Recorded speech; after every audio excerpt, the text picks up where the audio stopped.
Maglagay tayo ng trap sa limango para marami tayong mahuli kinabukasan. Ayan si Mang Johnny. Yan yung kasama kong maglagay ng trap ng limango. Tapos kinabukasan na namin yan titingnan para pag maraming mahuli. Ayan na guys. Lalagay na namin yung trap para magkaroon tayo ng maraming alimango bukas. Gawin natin yung tisupi ka limango ang ibaligya. Panggayon ay antik ko nung alimango. Ang ibaligya, ang iba kay tanduay. Mayan man. O, sambilog lang gid. Pahinuno ka pa mag kung patay ka yun. Mutuhan talang dahil kung hindi ka magpasugot. Oo.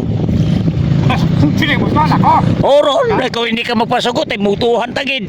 Ang hindi kita magpasugot, hindi tayo ikaw hidaga. Guyurong tagit mo. Aron te, si Johnny nagapinamangga timaw. Oh. Oh, bukol mata ko ron nagbutang karon na imaw tay anak ko ibaligya ro alimango nimo. Bakit ako nutanduay? Tapos yun guys, sinagat na ako. Oh. Okay, uwi na. Babalik na naman kami guys. Thank you for watching.